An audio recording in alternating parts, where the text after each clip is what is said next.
Good morning everyone, what's going on today? It's a bit of a wet one this morning. I'm just getting our stud ewe lambs in to the yards.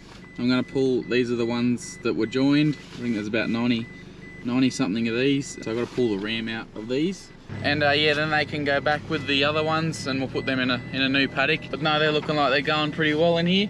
They've been on lucerne hay while they've been joining. I put the feeder in their new paddock with them so that they can finish off that hay, just so they're not wasting it.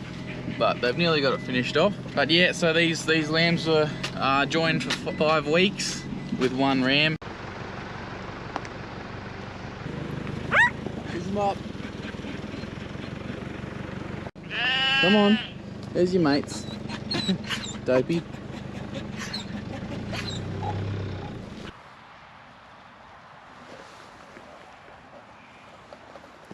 So if you remember, we put that harness on that ram and it looks like it must have come off, or I'll have to take it off and have a look. I don't know whether it's broken or not. It must have come off in the past couple of weeks. I definitely saw a few of them marked with the blue, but you know, sometime in the past week or two it must have come off. And so, which is a bit annoying because it means obviously he's not marking the ewes when he jumps on them. So what I'll have to do is I'll actually just make a note on the electric tag that these were joined to him, because if you remember, obviously I drafted off the ones that were over a certain weight, and the other ones are down the paddock there on some good feed, and I didn't want the ram bothering them, so I drafted them off. So I'll make a note that these were joined to him, and then sort of when they get close to the date that they should be lambing, we'll get them in and we'll be able to draft these ones off and then have a look through them and see which ones are actually going to have a lamb, because these won't get scanned. So it's just sort of starting to rain again. So I'm just going to wait 5 minutes, and I don't want to take this TruTest thing out in the rain, so give it a bit and see what the weather does. But I'm having a bit of trouble because the shearwell stick reader won't connect to this Bluetooth to this anymore. I took it home to put the data onto my computer and save it that way, and then when I opened it up, it said it needed an update, so I updated it, and then and now it won't connect to Bluetooth. So I've got in contact with TruTest, and they said it's a known issue, and they've got a shearwell one there that they're trying to resolve the issue, because something with TruTest, it's not the shearwell one, because it connects them all. Oh, it's been working fine up until I updated it, so it's definitely this thing, which is a bit annoying. So I might have to manually write the tags in the computer thing, but that's alright. It shouldn't take too long. There's only 89 there or something. If this rain would go away, but seems to be just getting heavier, to be honest. You can see I'm just writing their visual tag in there, and then it's coming up with their EID because I'm not scanning them. It's a longer way of doing it, but as I said, it's just not working at the moment, which is a pain in the bum. But now I'm just adding who they were joined to heel, and then they sort of haven't been doing too much. Like this one's only been doing 40 grams a day since I last weighed them, which, you know, I mean, they haven't been on high quality grass. They've had lucerne hay and stuff with them, which is probably the best thing that they've been getting. So I'm not expecting too much out of them. It would be a lot easier if I had the one, but that's all right. Hopefully the next few weeks they'll update it and be working again.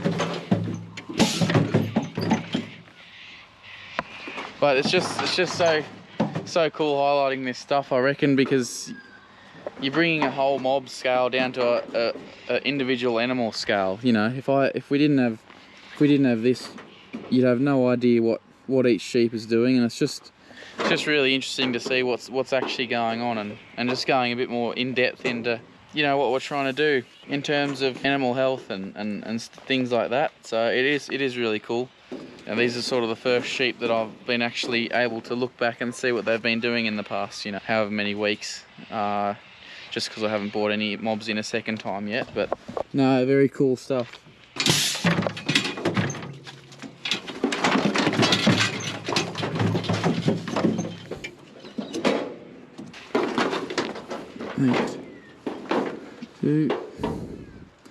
So that one's been doing 60 grams a day.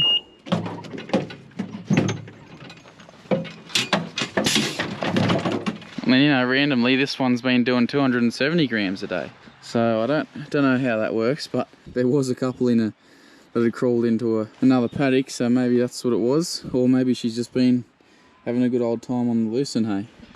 Jill the potty's been doing 100 grams a day. 22. Here's a neat little feature I just figured out. So I've just put the used tag in, and I want to select from a list who she's been joined to. But whatever number on the list the ram is, I can just put that number in, say I think it's number 6 this Tadakil ram is. And then it comes up there like that, instead of having to click enter and then scrolling down. So there's a neat little trick I just figured out then, by pure chance. I don't want anyone else, 'cause I know there's not anyone else that makes me feel the way you do. It's a lot of twos. I don't want anyone else but you.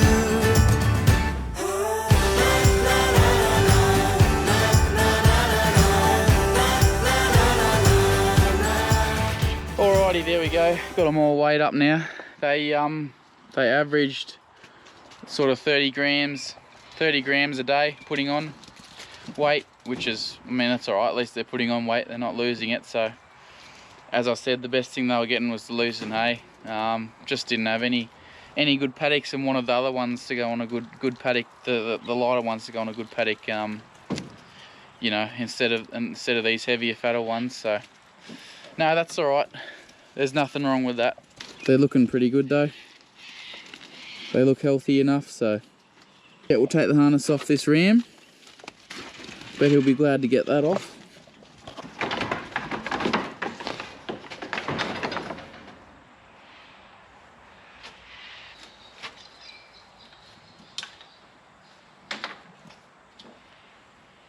So it's broken.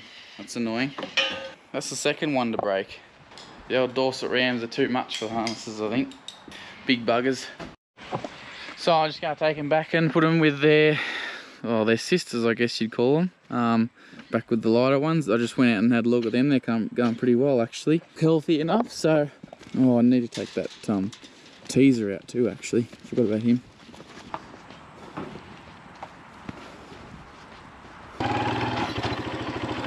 Back. So I'll put these in their paddock with the other ones, and then I'll go and grab the hay feeder and put it in there too. Just keep them going a bit before because we got a bit of rain the past sort of week, so things are starting to kick along now, like in terms of sort of new growth and things. So if I can just keep them going with a bit of hay, and then they're not putting so much pressure on the grass then, and a few paddocks that are getting spelled that we'll be able to shift them to, you know, hopefully in 3 or 4 weeks onto some fresh green pick. Yeah, after this rain, things are starting to go pretty mad, so which is great. It's what we needed desperately before it sort of cools off for winter. You can see the difference in the ryegrass from a couple of weeks ago. Here, Ellie, come here, Andy. Here, Ellie.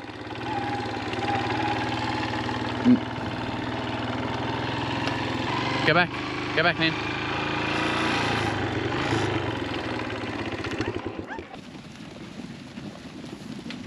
Ellie, she's a bugger for doing that.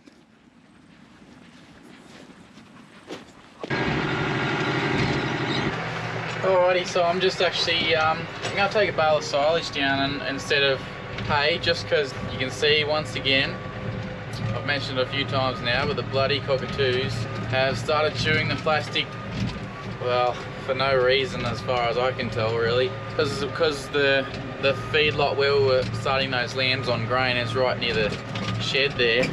Cockatoos have been hanging around a bit because of the barley, and they've been sitting on some of these silage bales and just chewing the wrap, which don't even get me started. They're just painful birds. But anyway, unfortunately they are native to Australia. But I'm just going to take, yeah, this bale is a bit damaged, so I'm going to take this down and see how the lambs get into it, see how these ewe lambs get into it, you know, see if they like it. They should do, but just with silage being there's such a different smell, it just might take them a few days to sort of get into it a bit, just because it's so different. But yeah, that's what we're doing. Looks like it's going to actually storm again. On the radar it's sort of building up again, which is, well, it's good now I've done the sheet work. earlier I was cursing it a bit, but it can open up a bit now. We do need to take the bit of a sun shower by the look of it. Been a bit worried with this this microphone now because I've had a few issues with it, with water getting in there, and then when I go to edit it, it really annoys me. So I'm trying to keep this dry. Well, it's a bit ugly, but it's in there. there's a little bit of lucerne hay that I just put up in that corner. Might entice them to eat it a bit more. Doesn't look too bad considering it had a few holes in it from the cockatoos, but I don't know, we'll see if they eat it. I'm sure they will, to be honest, because they're polled orsets and they're pigs. Well, no, they're not pigs, they're sheep, but they eat like pigs.